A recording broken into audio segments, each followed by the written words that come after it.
Welcome back to Loserville, folks.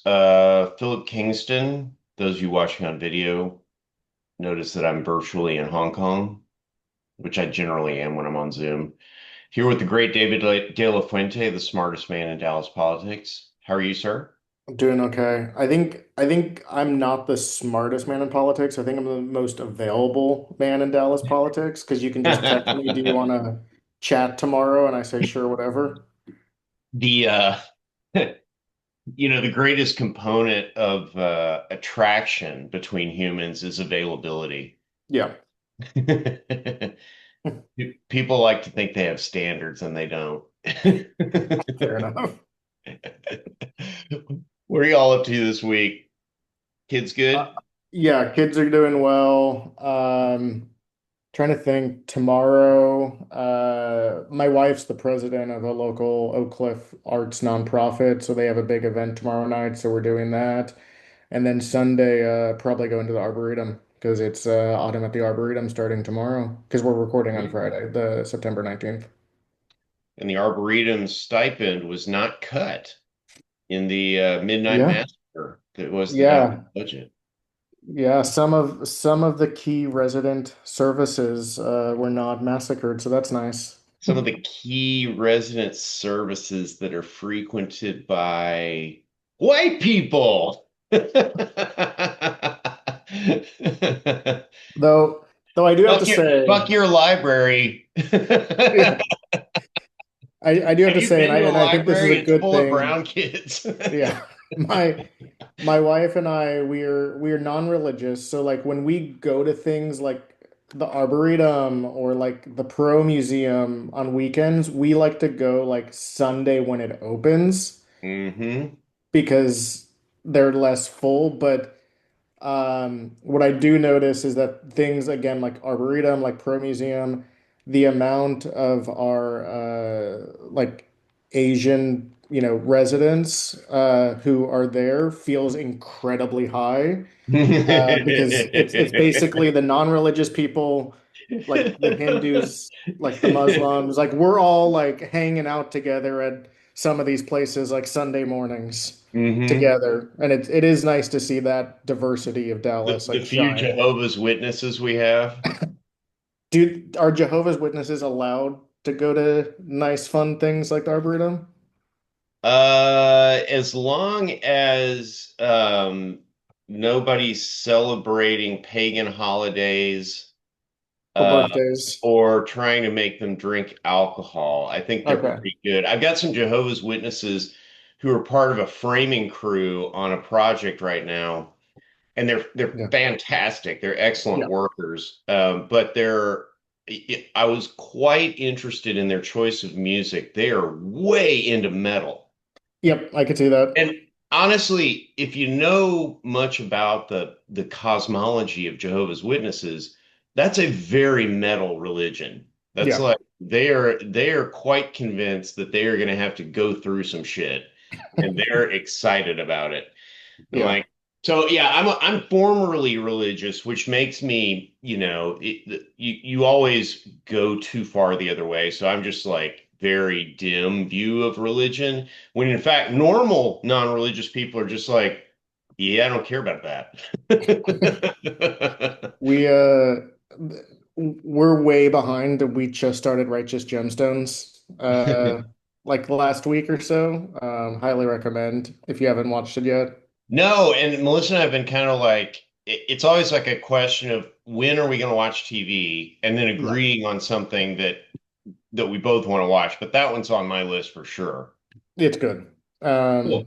And they do a good job showing and I actually do believe this. Like there's a lot of appeal to organized religion in the community it creates. I actually do generally subscribe to the fact that a lot of the rise of distrust in public institutions in this country is due to both the decline of quality of organized religion as well as adherence to organized religion. If that makes sense. Like, do you There, get what I'm saying? yeah, in better congregations, and this is still true, is Yeah. even as dim a view as I have of it. in better congregations, what you have is a space that is not unlike a decently operating family structure, which is Yep. this space is available to you kind of no matter what. Yep. And the communication that it affords is between and among people who at least have some sort of social contract at the beginning to accept each other and listen to each other. Now, not all churches are like that. That is No. not, none of that is But very I characteristic of modern evangelical churches. yeah. And I think that's the key. Like mainline Protestantism, Catholicism, even, the Mormon church, I think those are still ones that people's adherence to them and, devotion to them creates like better American citizens in general. But like to your point, it's some of these evangelical churches that have, pushed people towards distrust of all other institutions. Well, and there's nothing, I don't think there's anything negative about the idea that you do something in your personal or your public life during the week that has an impact on other people. And some of them are in your church or your congregation, and you will have to discuss it with them. Now, it's going to be a discussion inside a building that you've both agreed has some significance. So Yep. it's not going to be, fists. We're not we're not throwing hands, but we are going to talk about it. And the converse should also be true is that before you do something in your personal or public life during the week, Yep. you might be thinking about those people that you did see recently and might see again next week. And so that I Yep. think none of that, I mean, any form of human organization has some level of value, right? I Yep. mean, obviously it's on a spectrum. It runs from Pol Pot to the Mormon Tabernacle Choir. Yeah. I don't know how to define the ends of the spectrum. Obviously, Charlottesville is not a great form of human organization, but Hmm. the in general, socializing is good for human people because being alone is when we turn into school shooters and shit like that. Yeah. Yeah, that's fair. That's Sorry my to take take. us That's on my a take on sociology and psychology all wrapped up into one. yeah, sorry to take us off a non-Dallas tangent, but That's uh extremely Dallas. yeah, that's fair. Um yeah, you're right. But do you want to talk about 21st century The 2025 fucking Dallas? budget, man. I'm just so depressed. It's Yeah. so bad. And it was such like everyone in town makes jokes about how irrelevant the mayor is, right? Yeah. I mean, the morning news called him the mayor of somewhere else, Yeah. which is one of the most devastating burns I've ever seen the morning news deploy on someone who wasn't me. You know, it's and I mean, I don't know if you listen to the Dumb Zone. I'm a big, Dan and Jake devotee Mhm. as their lawyer, and I mean, he's just a figure of comedy on their show. Like, there's a Yeah. segment on him. He's got his own theme song, and Yeah. it's not flattering. Yeah. Yet for some reason, the winner of the budget was Eric Johnson. Yeah. Why? I think he showed that he is actually a very talented politician and political operator when he wants to put in the effort. And I don't know why this was a case where he wanted to, but this felt like a case where he showed up to work for the first time in a long time and outmaneuvered a lot of other people. I mean, the Skillman Southwestern branch library closure was, something that I did not want to see, but the way he clearly set that up was one that divided the rest of council, and he was able to swoop in and take that victory over Blackman. Well, and I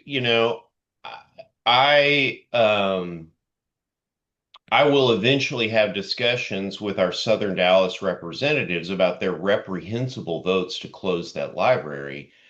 And I have not watched the discussion because it's really long and I'm probably not gonna. Uh, Hmm. I need somebody to go in and edit shit down for me. You know how like after a football game or after a Yeah. F1 The race, highlights. there's a highlight package or whatever. I Yeah. need somebody to create the highlight package.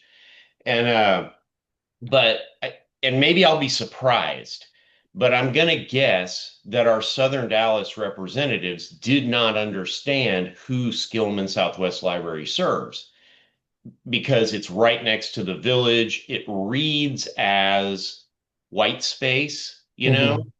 And that's not what it is. And it's never been what it is during the time I've lived in Dallas, because just to the north of there, and this was the closest library to it for a very long time, is Vickery Meadow. So you're Yeah. serving the city's most recent immigrants, Yeah. many of whom are North and West African, Yeah. many of whom are Middle Eastern. Many of whom are South Asian or Southeast Asian. Yeah. So I don't know. It's that was extremely disheartening to me because I'm sure that the library was not portrayed in the full picture. Skillman Southwest in some ways is more important than some other libraries. Yeah. Well, I saw some of it, and I think it was less about who Skillman serves and more about the way that vote was set up was essentially taking the money away from Skillman, which is in District 9, and moving it towards priorities purely Southern sector. Um, and so it's essentially taking money away from, again, like District 9 and putting it in districts like 3 and 8, et cetera, et cetera. Um, And I think Resendez did a good job kind of speaking up that pitting North versus South against each other in these types of votes isn't, the way they should operate. But essentially, like if you force a vote that says like defund another district and give my district money, I do see the logic in how some of these people switched. It's not a decision I would have made, but again, I think it speaks to how well the mayor navigated the situation and Well, really his outsmarted everyone else on this. agree with that. But the primary mechanism that he was able to utilize to set this up as a Hunger Games deal Yeah, was convincing the council, and this is shameful because all this stuff is public record. Like you can yeah, see exactly where the revenue is coming from and how much there is.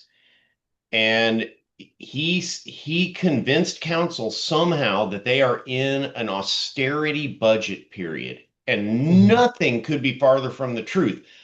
But he was aided and abetted in this narrative by Kim, who early in the budget process started telling council, hey, tax receipts are not going to be what they were.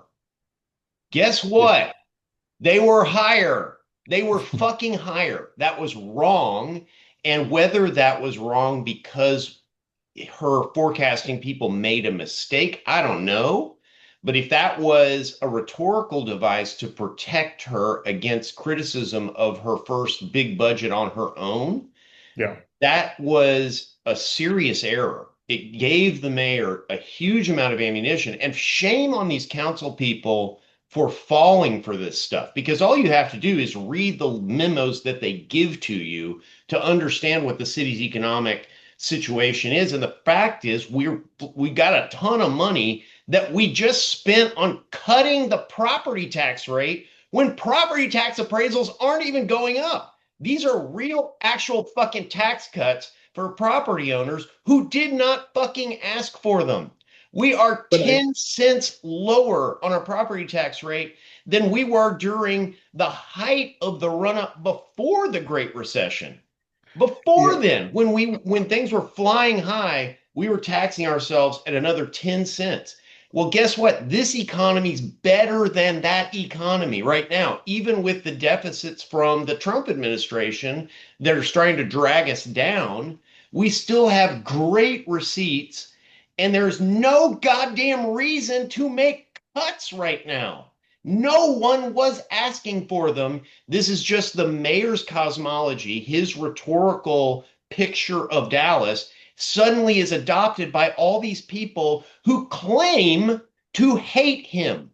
And they are not that private about saying that, yet they get fucking hoodwinked by this second rate operator. And maybe you're right. Maybe he's just way more talented than I'm giving him credit for. But to me, this was all a fucking illusion that they bought into, and they harmed our city the other day.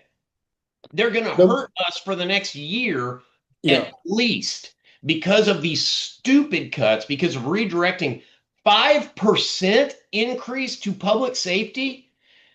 That doesn't sound like a huge number, but here's the deal. Public safety's already over 50% of the budget. It's north of 60, Yeah. actually.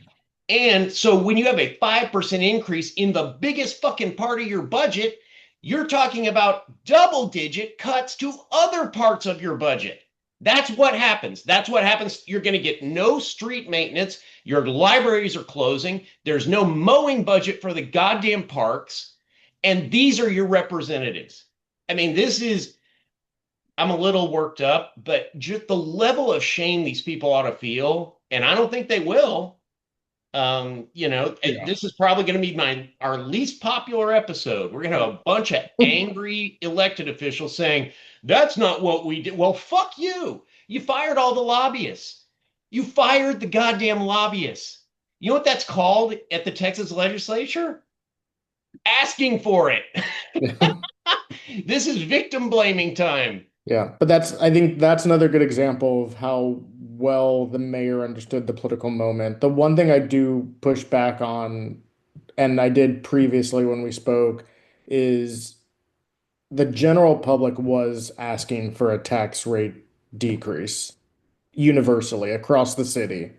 Um, and it's one of the things that like when they were running for election or re-election, when they're getting emails, when they're the very imperfect city surveys, but the city surveys that exist time and time again, like all 15 of them are hearing cost of living is too high. I cannot afford, my current standard of living.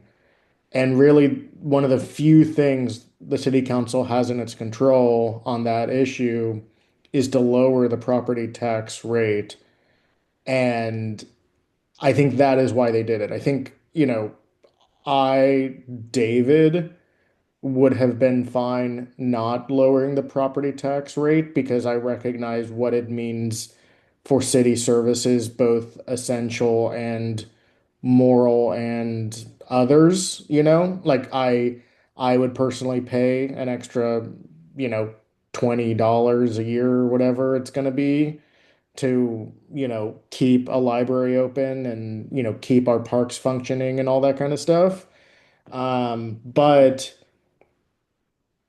the average resident, the average voter felt differently. And I mean, again, like we're still operating within a world where the voters passed propositions S and U in 2024, which were terrible charter amendments, things that really set the city up for failure. But you have to remember, like, that is where the average constituent is. So, I mean, I think if you want to make the argument that, like, council as a whole should have unified, or at least eight plus of them should have unified in telling the voters, like, we recognize that cost of living is insane right now. Your property taxes are, through the roof because of DCAD and just no, I mean, and DCAD's just reflecting like the reality on the ground, to be fair. But the reality on the ground of how much land costs right now in this county and city and state, um, your property tax bill is going up, but we need to hold the line on the property tax rate to fund essential city services. Like that is not where the median voter is or median constituent is. Council would have to go and sell that. They decided not to, but they decided to do essentially what the people were asking for. And the people were asking for, I want to pay less property tax if possible. I would push back on that a little bit. Um, for the listeners' recollection, David is a polling professional, and so should be listened to more seriously than me on questions of public opinion. But the tax property tax rate polling and the sample you get from people who write in, Yeah, I think is meaningless. If I construct a survey question that says, do you want to pay less property tax? The answer is going to be 90% yes. yeah, But notice how we do the budget. Notice how the council members are required to identify sources and uses for budget amendments. If you survey with a source and use question about property taxes, do you want to pay an infinitesimal amount less on your property taxes next year and not have your street fixed? Oh, well, that pulls at less than 50%. You just lost everybody. And the people who sua sponte just write into council to complain about taxes, I'm just going to characterize those people as right wing. And that is in no district in the city the group that will win you an election. So I hear that, and I know that that's a constant drumbeat among constituents. I just think it's a really not nuanced way to look at it. Also, it's not reflective of the actual debate that was taking place on Wednesday, which is between the tax rate cut that the manager had proposed and the one that the mayor wanted to get to, which he then at the end, in the most Eric Johnson way, decided wasn't good enough and was one of three votes against the budget that he yeah. And undeniably won. and That was I'll his give budget. listeners He I'll give won it and he listeners voted against it. one guess who the three votes were. The only wild thing about that is that it wasn't four votes. Yeah, no, I mean you have to give I give Bill Roth a lot of credit for essentially like he voted with the conservative wing a lot on some of the, like not straw votes because they were like real votes, but like on some of the amendments, Yeah. like and that shows the philosophy there, but when you get to the final budget, and this was a final budget that had been moved towards the conservative wing's direction compared to the staff proposed budget, like the three other members of the conservative wing of council basically picked up the ball and went home and voted against it. That is like one of those like you're putting talking points ahead of like actually running the city. As much as we can all complain about this budget, like the city needs a fucking budget, you know? Yeah, and it's totally performative Yeah. because everybody knew what the votes were before that happened. So it's just oh, I'm going to tell my constituents that I voted against this fucking liberal tax and spend budget. It's so 1990s retread politics. It's just like seriously depressing. I mean, here's a real dangerous proposition I'm going to put to you, David, and Yeah. you will have examples in your head where you might decide to make fun of me.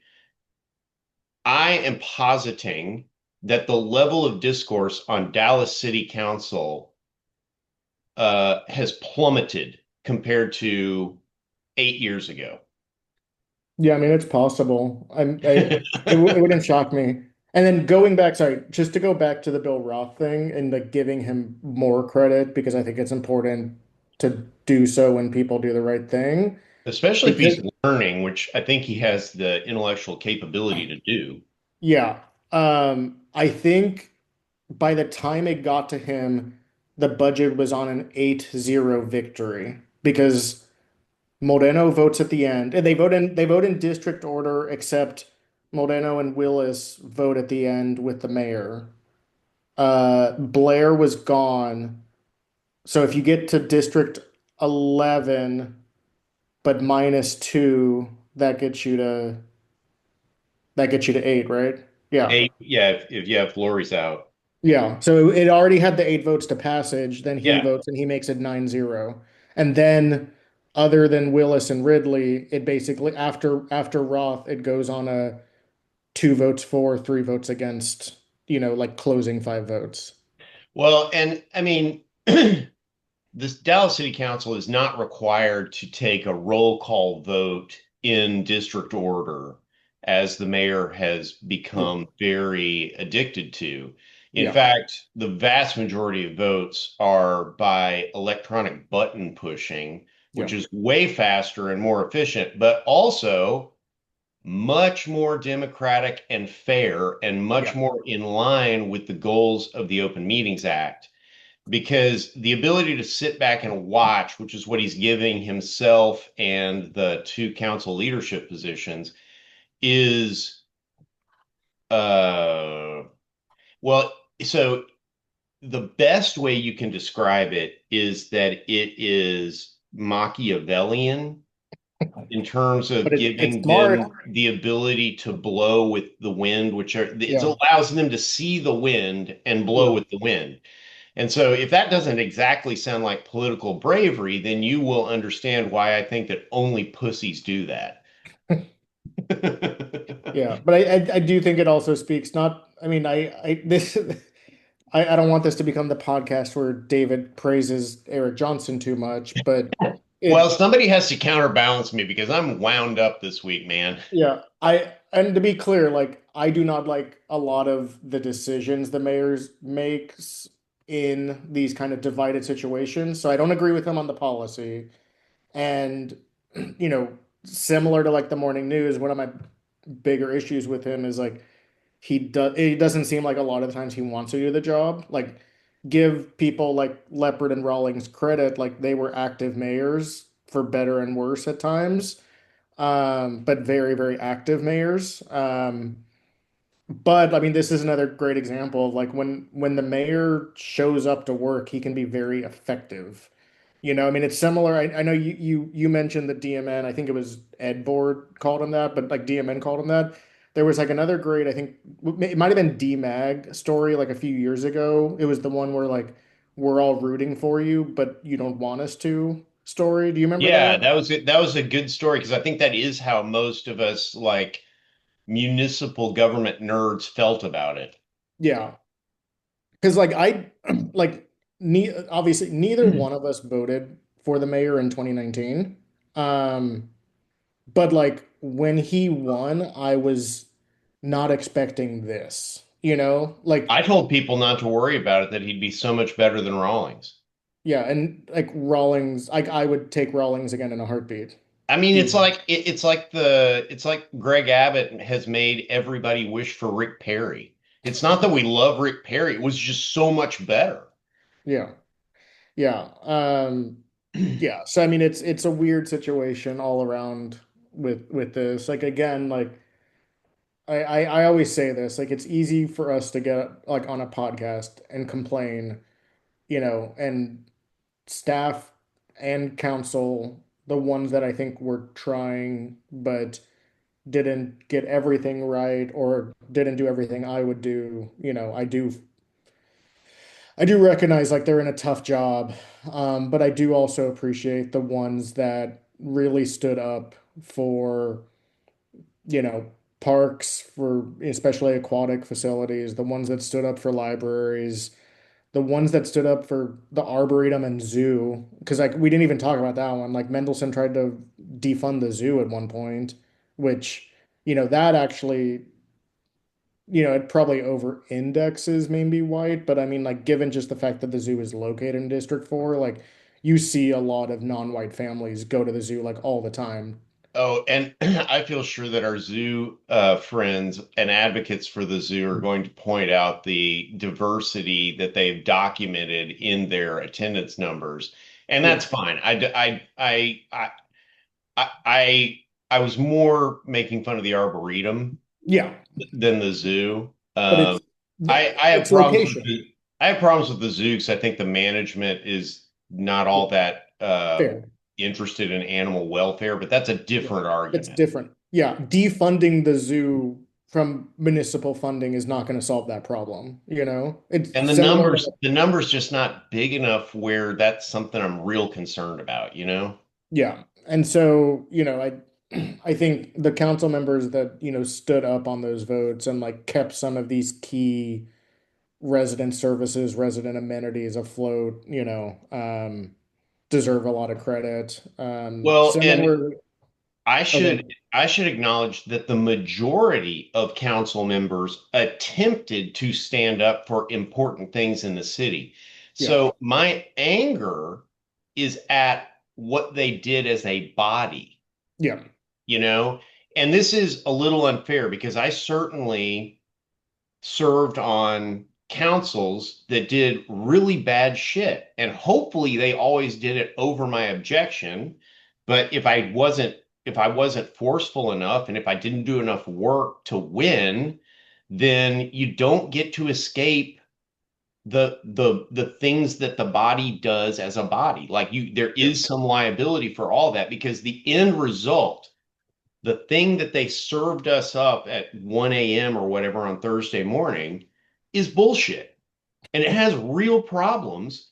yeah, And the fact that they couldn't fix it is, yes, okay, between you, me, and your maker, your whoever you are accountable to, I will acknowledge that you tried to save this library, that you advocated for, well, at least if we're going to cut that, let's move it to aquatics rather than back to cutting the tax rate. There were some good, there were some ways that people were trying to make a difference on the budget, and I should acknowledge that. It's just the end result is the thing that you and I have to live with for the next yeah, 12 months, and I'm mad. I don't like it. yeah. Yeah, no, I think that's right.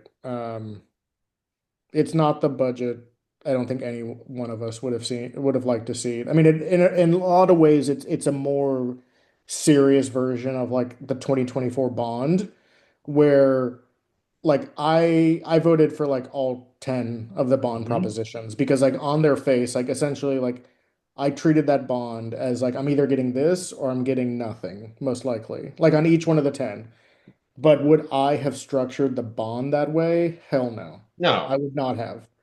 Um, and I think it speaks to like, even if you are mad or upset or disappointed in like what the city has done, like you do have to live in like the reality of like this is what's ahead of us. And it goes back to that 11-3 vote of some people sometimes aren't willing to like actually try to govern and make the city work.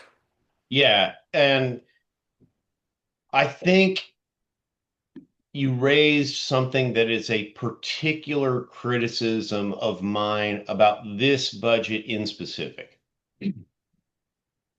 The cuts to the park maintenance and operate. So bond funding is capital expenditure. It's Yep. supposed to be for 20-year durable infrastructure or more durable than that. Hmm. And it mostly is. We play a few games, but not too many. And parks in 2024, you, the citizens of Dallas who voted in favor of the largest parks bond the city of Dallas has ever proposed, much less passed, $360 million for parks infrastructure, new parks, upgrades to existing parks, that kind of stuff. Well, guess what? Your representatives on council just cut the park's maintenance and operation budget so much Yeah. that they will be unable to spend the money you authorize them to borrow for new facilities. So the mayor's vaunted greening of Southern Dallas, his park stuff that he's betting Maddie Parker over the Yeah. Iron Skillet that she's going to Yeah. have to fund parks in Dallas. Yeah. This is part of why I'm so exercised about this budget. You make a minor change that you can characterize as, well, hey, we're in an austerity position. We've got to make cuts everywhere, and we just have to cut this amount from the parks. You just impounded hundreds of millions of dollars that now cannot be spent to do the thing you told City Hall to do. Like, Yeah. this is the thing. It's like if your council representative voted to cut the parks budget and 11 of them just did, then you need to have a conversation with that person about, did you listen to us on this bond? Like, you Yeah. can't, these elections don't happen in a vacuum. If you wanted that money for improvements to your park system, your representatives just said double birds to that, or at least for a year, there's no chance. There's just no Yeah. chance. Yeah. And what's funny, you mentioned the Iron Skillet. Even this year's bet that the two mayors did was like under an austerity mindset. Because if you go back to like basically every other year that Mayor Johnson has been in office, him and the Fort Worth mayors have bet like food. Like it's like like Me Casino versus Joe T's Yep. or like Heim versus Pecan Lodge. This year, it's neither one of our cities has any money, so we're gonna like personally donate money to each other's city. Just very, very And, funny. Like and like just Matt, staying on message, essentially. well, and it's so funny. Like Maddie didn't do anything to like promote her participation in the bet. Yeah. Eric did a whole fucking video with Peruna. Oh no, that Maddie Parker did as well with Oh, the she horn dog. did? Yeah, yeah. It's just Okay. Eric's launched earlier.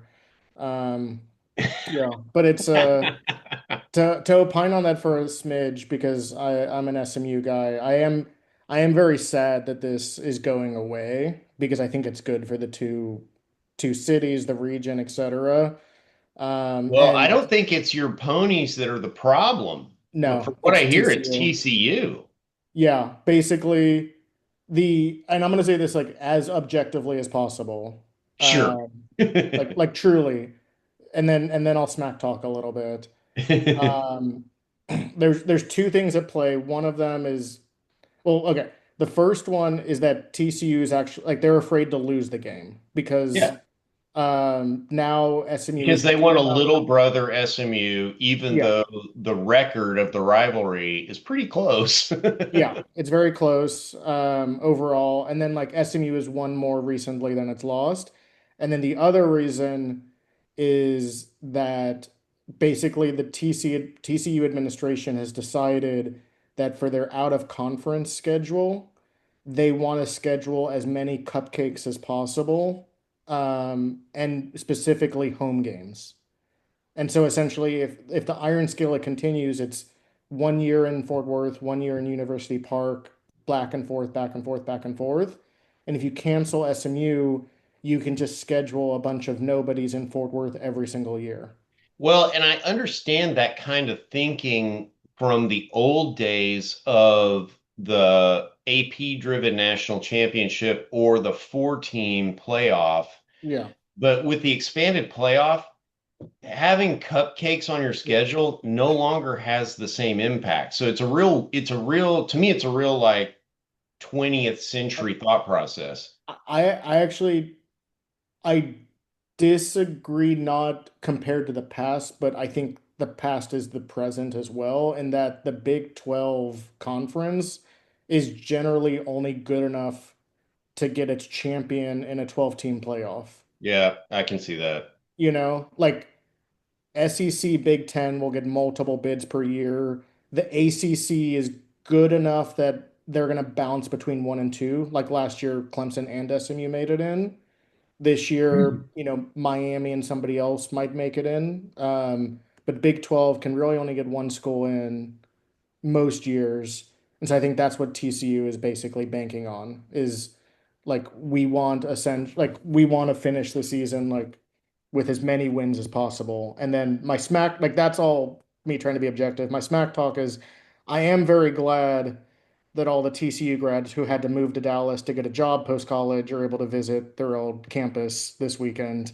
Uh, and go back to Funky Town, which they loved so much for 4 years until they had to go get a job. I'll pile on a little bit.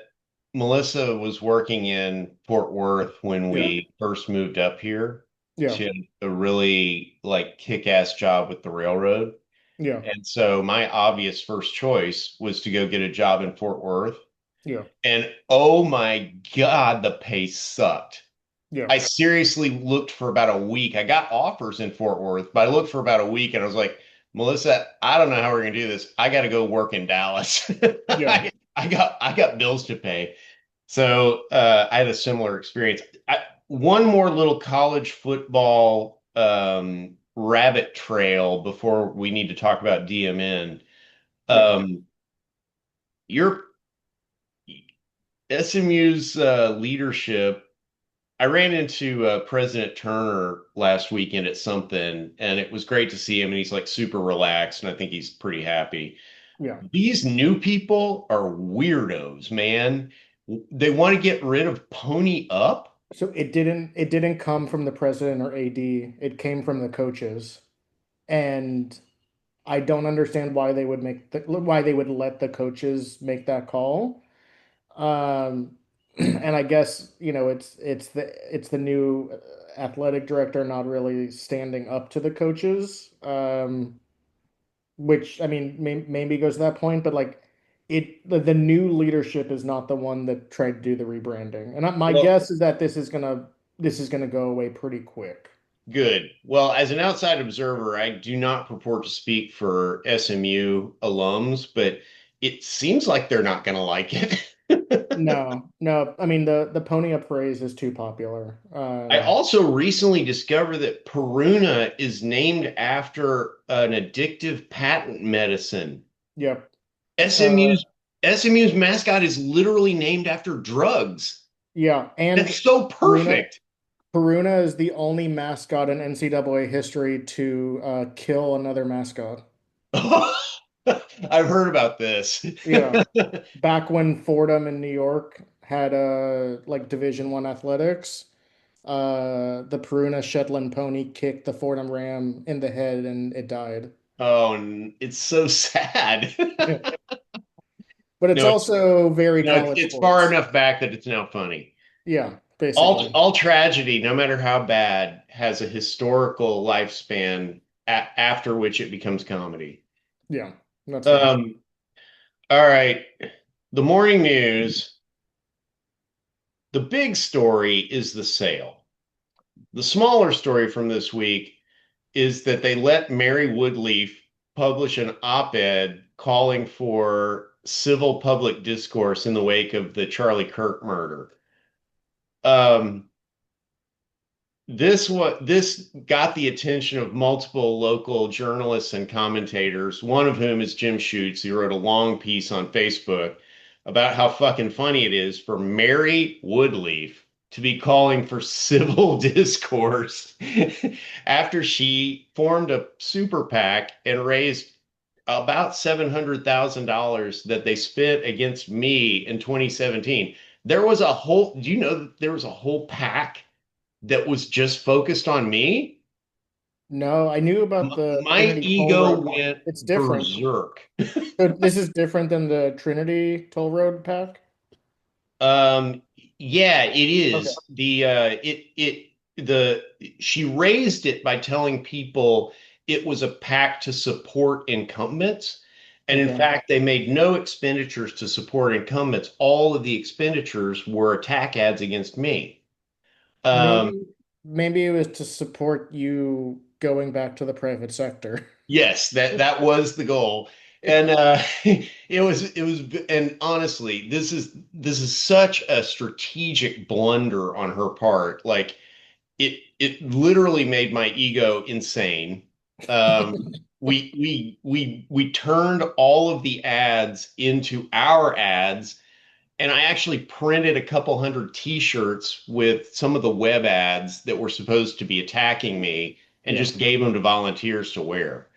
So it was enormously ineffective, but it is incredibly funny that this lady, I mean, and the other thing people know her for in recent years is, you know, housing Susan Hawk when Susan was losing her marbles and doing drugs every day and couldn't be our DA anymore. She was living with Mary.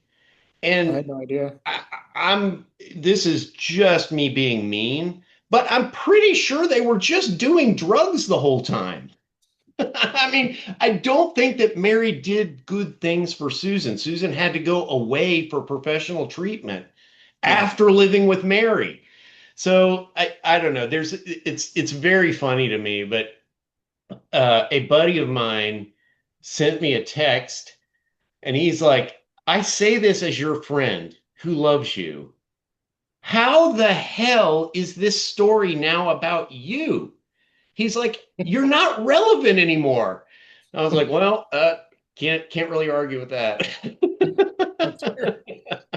Oh my He's God. like, these people, you're just living rent free in their head. I'm like, I guess so. Yeah. Oh my God. So when you text me DMN, I thought you were talking about the Wolanski story. Oh yeah. No, there's Okay. a lot of GMN stuff to talk Yeah. about. I mean, the sale is a The huge. sale's big, but it's like they're putting on for Hearst right now, showing what they can still do, you Yeah. know? Yeah, honestly, if it sells to Hearst, Wolanski should get a bonus, right? Yeah. Yeah. Because I mean his story about the poker rooms this past week was, I mean, eye-opening, like, and illuminating, and just how dysfunctional things can be at the city right now.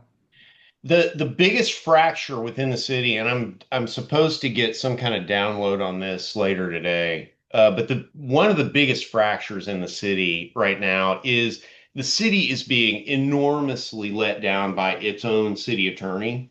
Hmm. Um, some of that is um, a lack of talent in the office. But that's not that rears its head in certain situations where they have a mismatch between the person they assign and the assignment. With 111 lawyers or however many they have, they've got talent in the office. Yeah. It's just a question of where it's being allocated. But they have been chasing legal outcomes that are not supported by counsel. Yeah. And they would disagree. They would say that they have received authority in executive sessions to do the things that they're doing. And I think that that is not actually true. I think that they are stacking the deck in those executive sessions. And I say this as a person who represents cities and who makes a strong effort not to tell my councils Yeah. uh, stuff that leads to the outcome I want them to get to. I try to just present things as they are.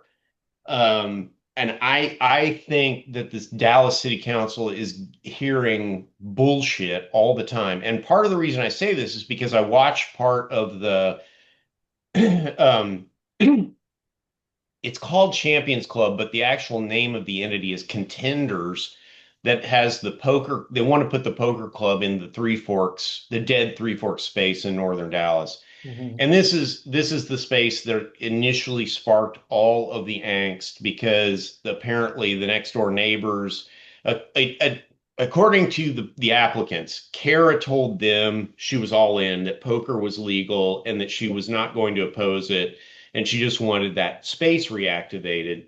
And apparently, like a week later, her neighbors next door to Three Forks found out about this and called her on the carpet, and she flipped super fast. Now, her performance this week at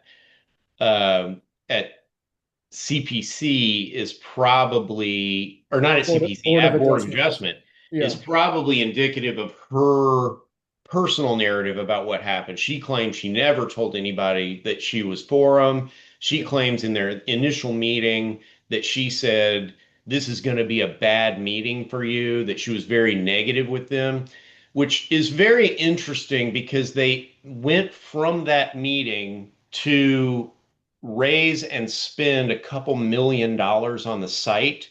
So either she didn't really say that stuff or they are the dumbest people in history. They changed their position to the tune of seven figures.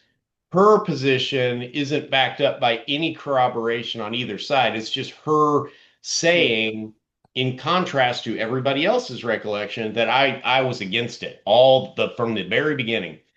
And Yeah. so this is what's happening at the city attorney's office. They are catering to her, and city staff has done this on a number of issues, including Silver Line and some other things. Yeah. Everyone knows Kara doesn't ever have seven friends to win a vote. I mean, you can find the number of times it's happened in the years she's been on council, and it is embarrassingly small in terms of the numbers of times she's won. So why would staff cater to her? The reason is because she will make their professional lives worse simply by being shitty to them, you know? And so I think that that's what's really driving that. And the city attorney is just enabling that stuff. And I watched the city attorney's presentation at the at the CO argument about contenders champions club.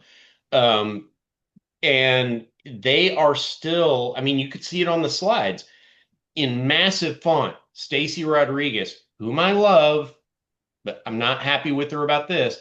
Massive font. Poker is illegal. Um, the city of Dallas's city attorney's office is literally the only people in Texas who believe that. Yeah. I'm like, come on. And what was this about? The city attorney's office was like threatening the Board of Adjustments at this They, hearing. yeah, the Stacy told them that if they overturned the building official's decision on revoking the certificate of occupancy for contenders, that was so outside, is so far from the acceptable outcomes under the legal standard that Board of Adjustment has to follow, that it would amount to, she didn't say ultra vires, but what she meant was it would be an ultra vires act, an act that is not authorized by the position that the Board of Adjustment members hold. And in Texas, under a very theoretical situation that was not present there, you could do something so bad as an elected or appointed official that you would become personally liable. Yeah. It's theoretically possible. It's a law school exam answer. It Yeah. doesn't actually ever happen. It would And probably be something along the lines of like bribery, if it actually exists, right? if Like, bribery even exists anymore, correct. yeah. Yeah. I mean, there are other things that could happen. For instance, there are very few situations in which the plan commission is allowed to reject a replatting request. And if they Yeah. rejected one that was just so contrary to law, they theoretically could be, personally liable. But Yeah. the city also has a chapter, which I think is called 31, which is our indemnification statute that doesn't really care how close you were to the authority you were granted. If you are an elected or appointed official for the city of Dallas, you can and should expect that you are indemnified for liability from your actions unless they're actually fucking criminal. And that's the basic, I mean, that's the basic divide. Did you break the law? And certainly the Board of Adjustment, in a 4-1 vote, overturning the building official's decision to revoke the CO on Tuesday, did not violate the law. And in fact, that CO, if it hasn't already been reinstated, should be reinstated by now, and they should be playing legal fucking poker at the Three Forks on the toll road, which, by the way, sat derelict for 10 goddamn years. Like, these are people trying to make Dallas better and being stymied by some kind of religious zealotry, which was the problem with the previous city attorney. I don't sense any religious belief in Tammy Ba- Palomino, certainly not zealotry. So I don't know yeah. what she's doing. Based on based on the testimony from the public and just the cautiousness, like my guess is this is just more about like NIMBYism. This is about like your parking lot is going to be next to my fence type of behavior. And like in most of these cases, that's not literally what's about to happen, but like that's what this is, right? Like Well, and based on the complaints. Dave Newman, who's the chair of the Board of Adjustment, Yeah. I don't always think he has great ideas, but at the end of this debate, Do- he put a condition in which is very reasonable. Hey, don't let people exit your parking lot into this neighborhood. mhm. And the applicant was like, fine. Yeah. You know, Yeah. like these are solvable problems. And the thing to remember, if you're like if you're not in the poker world, if you haven't had an experience with a poker room, it's basically a bar where nobody drinks. Yeah. It's like the chances of a drunk driver careening out of the parking lot of Champions Club in North Dallas and running down a 12-year-old is infinitesimal compared to a normal ass bar. Just Yeah. because Because if you want to win a poker game, you need to be sober. you really do, and I I Seriously. I can testify because I've conducted experiments on Yeah. myself. Yeah. And I can tell you that you have some drinks, you're gonna lose. Yeah. So And um, that's what's funny about this because like and like Mendelsohn even made the threat of like she's gonna go to the state and like make sure they don't get their liquor license as well. I don't know if you saw that. oh yeah, no, Yeah. no, it wasn't a threat. She's already Well, protested yeah. their license. And I'm pretty sure their license is a private club license, Hmm. which you are not going to win that protest. Texas law is really clear Yeah. unless it's right next to an elementary school or something, you're not going to win that. A private Yeah. club can go basically anywhere. And these guys, these operators actually have a very conservative business model. They don't have that many memberships. And Yeah. currently, they're not allowing any non-members in at all. And Yeah. so I mean, these guys, and the other thing about a private club license from TABC, and this, sorry, listeners, I represent poker clubs, so you're going to get some nerd shit for sure. But one of the things about the private club license is it requires a board Yeah. to run the operation that has control over the real estate. So you've got to have people who have an annual meeting who control the real estate, at least own the lease if they don't own Mhm. the dirt. And all those books and records can be audited by the state on a whim. Yeah. So you've got a pretty nice element of control there. And I mean, Kara's protest of their liquor license is just performance art. Like it means nothing. Yeah. But I have to ask you, if you could go back in time and talk to 2011 Philip, would you tell him that in 2025, Dave Newman would be one of the best uh, of the mayor's appointees citywide? Like, No, would no, 2011 Philip like shoot you or something if you dare tell no, him that? no. Actually, and I didn't say that. He's Okay. not one of the mayor's best appointments. Okay. Fair. Those of us who practice at the Board of Adjustment, there are Yeah. three panels of five Yeah. members each, and Dave leads one of the panels. Yeah. The panel's voting record is okay. It's not Yeah. great, but it's fine. There's nothing that bad about it. The problem is their hearings last three times as long as the other panels because Dave will not shut up. He talks in response to every little thing that happens that Yeah. day. And so I've been there where three cases took 8 hours. Three Wow. cases on either of the other two panels, man, they're gone at by 2 o'clock. Yeah. It's over. And from a hearing that starts at 1. So it's just it's really funny. But in terms of did he do something smart this week? He sure as hell did. Yeah. That's fair. And for folks that don't no, Newman was the city council member for the old District 3 from 2007 to 2011 when he was defeated by Scott Griggs. Correct. Um, And and it's pretty rare for an incumbent to be knocked out in a non-redistricting year in the city, especially back then. And so the fact it's that gotten Newman, more common, but back then it was the first time in like 30 years. yeah, it was a long, yeah, it was viewed as like impossible until it wasn't, you Yeah. know. Well, I mean, Um, Dave had huge holes in his basket, and he was giving yeah, people opportunities to make these arguments, and then like, he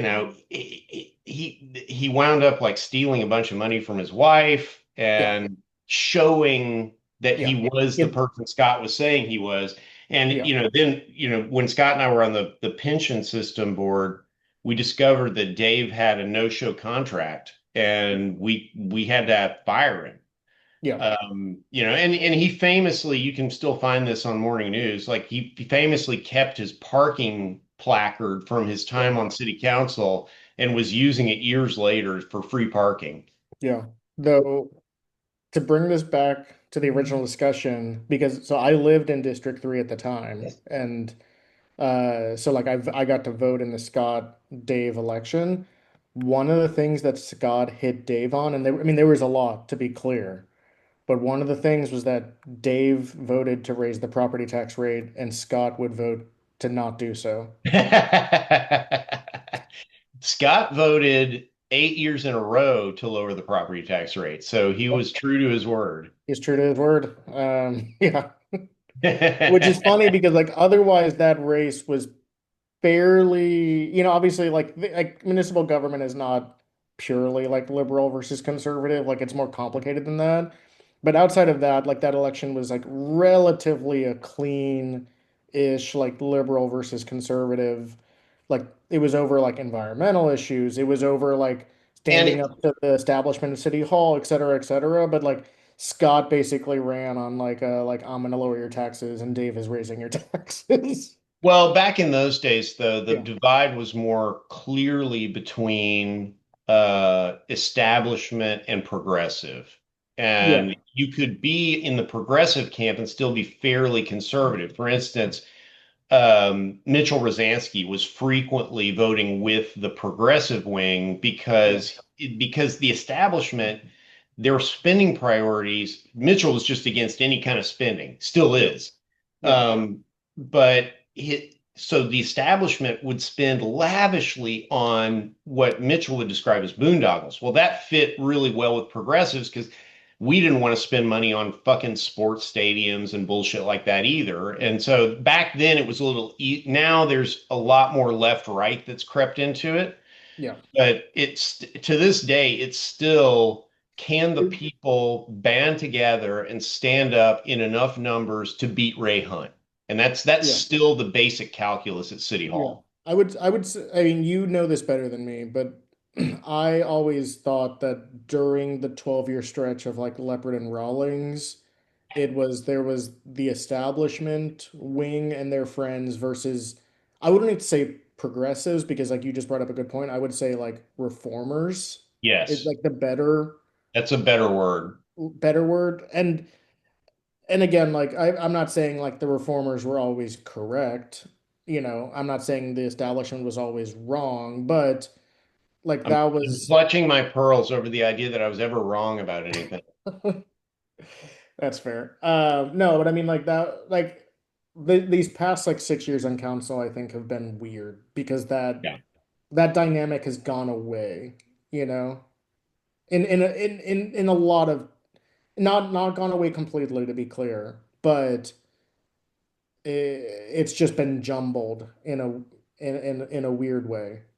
very weird. And a large part of it is echoes of 2019, Yeah, when the establishment very effectively crushed the reform movement, like just yeah, obliterated it in one election. yeah. So In retrospect, I mean, I obviously like they would not say this, but like if Scott had won, it would have been like a sink or swim moment for that side. And if they had sunk, like essentially, like if Scott had made it as mayor, but didn't have seven friends with him or seven people that could work with him, and he was viewed as like a failure from early on, I think the establishment could have like struck back pretty fast and taken control back over in a way that Eric's mayoralship has basically, again, like more just like muddied the water in Hmm. terms of like their ability to like Yep. do what they need to do and want to do. No, and this is all, nothing in Dallas is new. Everything repeats Yeah. itself. So what they would have done is they would have run the playbook they ran on Laura Miller, Yeah, where exactly. they characterized her constantly as ineffective and Yeah. not having seven friends or whatever, which was not really not true. Like if you look Yeah. at what Laura accomplished, it's a lot of shit. But Yeah. they made it so hard on her that she quit Yep. essentially. And so that would have happened again. How Scott would have handled it, I don't know. I Yeah. mean, none of this can be known. But the to bring it back to where I was trying to go, and I derailed us. No, you're The fine. morning news has been consistently utilized as the house organ for the Dallas establishment, and they were the ones who created the narrative that Laura Miller was an ineffective mayor despite all the evidence to the contrary. And so that is interesting this week because the Morning News is up for sale. The Hearst is bidding on it. Yep. Strangely enough, a giant conglomerate media organization like Hearst probably is going to drastically improve journalism at the morning news because we're getting rid of the biases that come with the Deckards family's ownership of the entity. And so there was an interesting thing this week. Deckard is trying to tell people that this isn't an economic decision. He's trying to preserve the ability of the morning news to be the city's daily. And Yep. so, Because the other bidder is very scary. It's Alden. the other bidder is a PE. Yeah. They Alden. used to be a hedge fund, but they really object to being called a hedge fund now for some reason. It's very Yeah. strange. But they are a classic dirtbag PE. They buy shit and strip it. Yeah. And so they've outbid Hearst, and the board apparently is of a mindset to ignore their bid as not credible, which is an interesting. Yeah. It's probably going to lead to litigation. But Deckard is saying he doesn't consider it an economic question. He considers it a question of ethics or something. Yeah. And so Schutz wrote a fairly long, I think, a little bit too friendly apologia about Robert Deckard as kind of a redemption story or whatever. I'm not buying any of that. The morning news's many sins are mostly editorial board shit. And Yep. that is a personal reflection of his ideology, and a lot of it's very bad. I Yeah. mean, including smearing Laura, including smearing me, including, any number is smearing Scott, Angela, any number of people who were, good faith public servants who just get shit on by the establishment because we wouldn't go along with, spending all of your money on sports stadiums. Yeah. So it's just, I don't know. It's very interesting, but what I think it shows more than the personal redemption story of Robert Deckard is it shows that the business cannot be a for-profit business long term. And I Mhm. and I think Hearst will win this bid, and I think Yeah. They Hearst will. will actually improve the quality of journalism. And I think over time, Hearst will lose all of its assets because none of them make that much money, and Hearst is incredibly exposed to Wall Street pressure. And so if you can't make the maximum amount of money, you can't make a return that Wall Street likes, they will tank your business model because once you decide you want public money, you have public control also, no matter how brilliant your lawyers are at defending the right of the ownership to make decisions.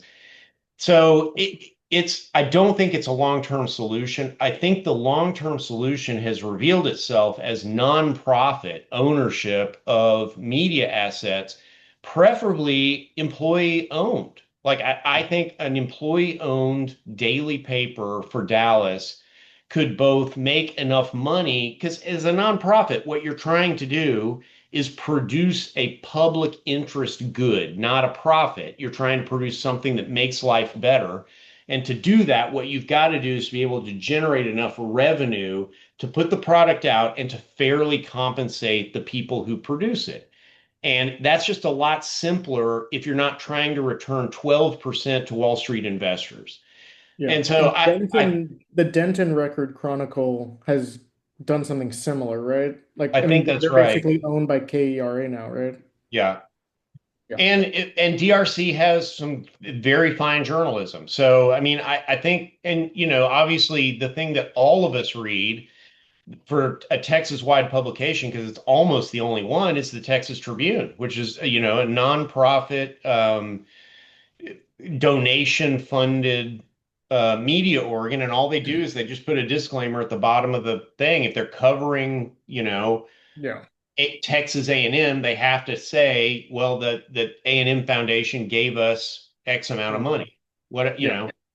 Yeah. And going back to the DMN sale, what's funny to me is I actually think the best person that's been covering this in the city is Brian Reinhardt over at D Magazine. Yes, Which oddly, is the, which the is so food funny. writer. It's the food writer. Yeah, so it's like Brian will publish a story and it's like go eat some dumplings, and he'll publish another story and it'll be like this like intricate like Machiavellian like sale of DMN and hedge funds, etc. And then his next story will be about like pastrami sandwiches. So it's like a very diverse level of Well, and publishing articles. I think Tim Rogers wrote the little pimp piece that they do to lead you to read the full story, Yeah. and it's talking about our crack media consolidation reporter, for some reason also our food critic. Yeah. Maybe because we've talked about this offline. Maybe if the Ritz-Carlton were to buy DMN, Fearings can make the top 50 list That's what for it would once. take. That's what it would take. That's what it would take. No, I'm friends with Brian, Yeah.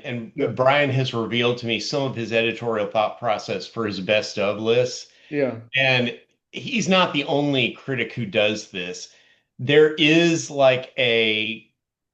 there's a desire among people who write about food, and Mhm. frankly, among chefs who have maybe a little fewer skins on the wall than Dean Fearing, Yeah. to kind of dog the establishment fine dining places. Yeah. Like just not include them is Yeah. like the thing that they do. And it's the dumbest thing. You're just taking your credibility and setting it on fire when you Yeah. do that. And And I do think Brian has the best of list in the city, like in general. in general, yes, the newer so there I'm going to say this and then there's an immediate counterexample. The Observer has done a good job on best of specific cuisines. Uh-huh. But then as I was saying that, I was also remembering that they did a best bars list that was 100 bars long, Yeah. which the only thing you could learn from that list is that Dallas doesn't have 100 good bars. Versus the D-Mag team did a best bars list. And like I don't know all the bars in the city, but like I know the ones near me in Oak Cliff, and I found theirs to be pretty credible. Oh yeah, actually, I thought that list was great, and Yeah, and I'm a person who likes bars, yeah, and so I feel like I've got reasonable opinions about them, and I thought that piece was very yeah. good. The But other, I'm yeah, gonna say it's something a extremely controversial here, but you know how D-Mag did their best barbecue list? uh-huh. Uh, their list was infinitely better than the Texas Monthly list for North Agreed. Texas. Because the Agreed. Texas Monthly list at this point is becoming like a joke. Like Texas Monthly at this point, like to like the point about Fearings earlier, the Texas Monthly list is becoming oh, you're good and people like you, fuck you, you're off the list. The other thing that it suffers from very badly is you can tell there's an editorial edict. Yeah. Thou shalt have geographic representation. Yeah. So I spend a lot of time traveling out to West Texas. Mhm. Frankly, I go to the Valley pretty often. I travel a lot in Texas. And I'm here to tell you, barbecue west of Llano, Yeah. like just fucking skip it. Like it, don't worry about it. Just eat a steak. There was a decent place in Marfa for a little while, but it was not earth shattering, and it's Yeah. gone. So it's Yeah. like, where there are no people, Yeah. there is also not going to be any good food. So like Yeah. just acknowledge that the Texas Triangle is where we all live, and that's where all the good shit is. Yeah. And so that geographic diversity edict or whatever really hurts their list pretty badly because you wind up with seriously mediocre shit on a list with these hyper lauded pit masters who Yeah. are, you're trying to decide, are they number two, or are they number five, which is Yeah. a bizarre system It's anyway. tough. Yeah. No, it's tough. Yeah. This somehow became a food podcast because of DM and Sill. It's all local politics, and It is. and food is a serious subject of local politics. Yeah. And again, because we're in this austerity budget shortfall, neither Fort Worth City Council nor Dallas City Council will get any food next week when some team wins the Iron Skillet, unfortunately. Well, let's wrap it up there because um, I actually might have to do a little bit of work today, Yeah, me and too. we've gone a little bit long. Good to see you, man. You too.